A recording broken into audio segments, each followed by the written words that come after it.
Welcome to QuickTale English. Today, we go back to 1970 to a cold, wet valley in Norway for one of the greatest unsolved mysteries, the Isdal Woman.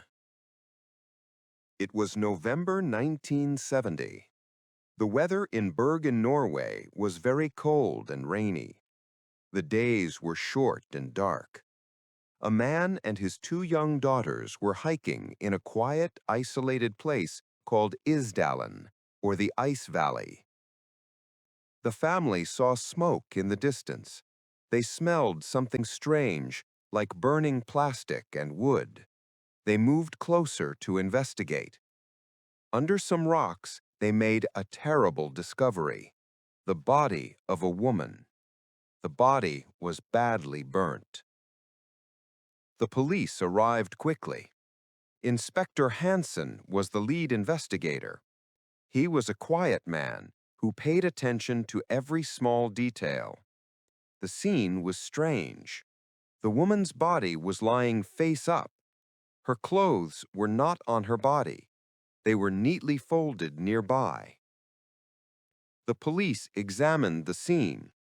Near the body, they found some items: a bottle of liquor, some sleeping pills, two plastic water bottles, and a silver spoon. They also found small pieces of rubber boots, but they found no identity card, no wallet, and no watch. No way to know her name. Hansen thought, "Why is the body burnt, but the clothes are neat? Why are there sleeping pills? This does not look like an accident. This looks like a serious crime."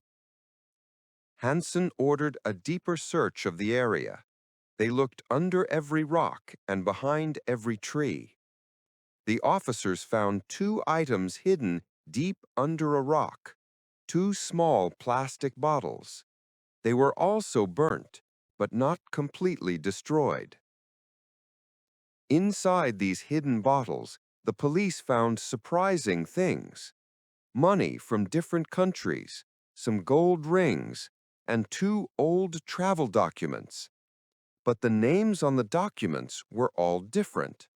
One was J. Wessel. The other was C. Liftquist. These were fake names. The investigation became more complex. Inspector Hanssen realized this was not a simple missing person case. This was a case of a secret identity. The woman had been traveling through Norway for months, using fake names and changing her appearance. The police used the travel documents to find her previous hotels. The woman always paid in cash. She spoke several languages well. She often changed hotels every few days. She seemed to be avoiding detection. The police found two of her large suitcases at a railway station in Bergen. When they opened the suitcases, they found ordinary clothes and simple items. But there was a new, important mystery. Every single piece of clothing had the labels removed. The police could not tell where the clothes were made. The police understood. The woman did not want anyone to know her origin. Removing labels is typical for people who work in espionage or secret services. She was hiding her country. Then the police found the most disturbing clue: a small, strange notebook hidden in the lining of a suitcase. The notebook was not filled with names or telephone numbers. It was filled only with strange symbols and numbers. It was a code, a secret message. Hansen was convinced. The Isdal woman was not a tourist. She was a secret agent, perhaps a spy. Her mission was dangerous. But what was the message? What was the code about? The police sent the notebook to experts. The experts worked for many weeks.